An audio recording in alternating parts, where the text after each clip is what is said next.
pagmamahal na sobra at nakakasakal.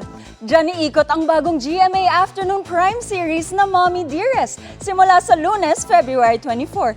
Kaabang-abang nga raw ang serye na naglabas sa comfort zone ng mga bida. Magichika kay Aubrey Carampel. Nak, napakaswerte mo na nandito ako. Sabi nga nila, walang inang di kayang gawin ang lahat para sa anak. Pero paano kung ang pagmamahal nakasasakal? Diba sinabi ko sa'yo na hindi ka pwedeng lumabas ng bahay? Ganyan ang challenging role ni Camille Prats sa upcoming Kapuso Afternoon Prime series na Mommy Dearest. Siya si Olive, isang mommy na may pagkamalupit at palaging galit. First time ito para kay Camille sa loob ng mahigit 3 dekada niyang pagiging artista. Maraming unlearning, marami ding mga bagong bagay na kailangan kong matutunang gawin.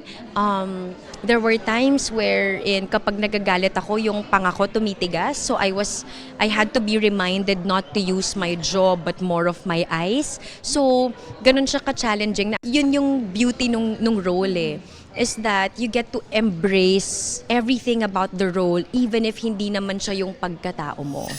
Madalas na makakatarayan ni Camille si Katrina Halili na hinihingan niya ng tips, lalo pag may mga eksena silang magkakasakitan.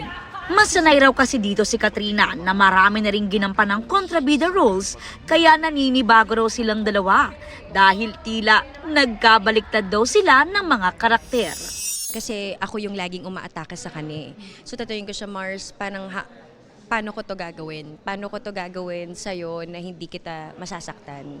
So sasabihin na sa akin, ganito, Mars. Ako, sanay naman akong sumasalo ng mga sampal at kung ano man. Kasi 'di ba, kinalakihan ko naman si Princess Sarah. Hindi ko ma-imagine na away-away niya ako. So, hindi ko ma-imagine na umiarte-arte siya. Believable naman si Kamsi naman. Si Katrina gaganap naman as Emma na magiging tagapangalaga ng anak ni Olive na si Mookie, played by Shane Sava. Bilang paghahanda sa role, nanood pa raw si Shane ng documentaries nang may kaparehas na sitwasyon ng kanyang character. It's very challenging kasi it's very different po sa iba kong roles. Lalo na po yung physical disabilities ni Mookie. It's hard kasi syempre in real life, you know how to walk, you can walk. Pero dito po kasi hindi siya nakakalakad. Gagampanan naman ni Dion Ignacio ang role ni Danilo na asawa ng karakter ni Katrina.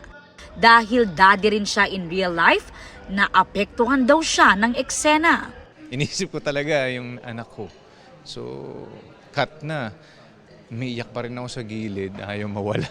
Siguro ganun pag personal mo inisip. Dapat siguro sa akin minsan yung kung ano yung mararamdaman lang ng karakter.